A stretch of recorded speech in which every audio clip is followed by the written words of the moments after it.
there's a myth that the guys on the autism spectrum don't have empathy. They have all kinds of empathy. In fact, in too many cases that they were so empathic, as bizarre as this is going to sound, in many cases, more than you would ever believe, as children, they were so empathic, but the empathy raised their anxiety so much they had to choke it off. I call that the paramedic effect, where they were so empathic that it was simply unbearable to live that way. The reason I call it the paramedic effect is because you can't be an empath and a paramedic at the same time. Because as a paramedic, you're dealing with blood, death, dead babies, shootings. You have to train yourself to choke your emotions off at the neck. And some of these guys that are so-called have no empathy, they've done that at a very young age. They didn't even know they were doing it. They even did it at an unconscious level.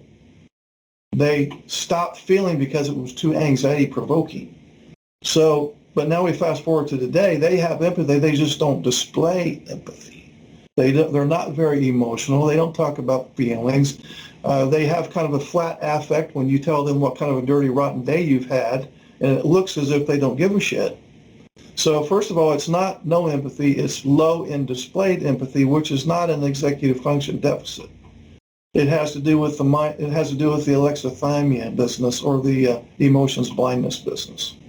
That sometimes once they think about it, and they've been able to put some pieces of the puzzle together, which they don't do in the snap of a finger like you're suggesting, then they can they realize maybe in retrospect, oh, I kind of understand where she's coming from now, and I probably should have offered a little moral support or some kind of compassion type thing. Cognitive empathy, for the guy with ASD level 1, he knows that he should be empathic.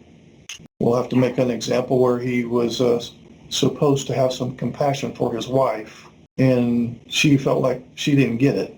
So cognitively, he understands, well, I guess I should have stopped what I was doing and looked interested and said some supportive things. With alexithymia, there's a disconnect there, because as much as they would want to, I've never been a guy that doesn't want to feel empathy. You know, if the ladies in here, if one of their close friends called them on the phone and said, oh, my dog just got ran over by a car and got killed, the friend, the NT lady friend that heard that message would feel viscerally sick. It would be like, ugh. She would feel that connection between terrible news and a body sensation.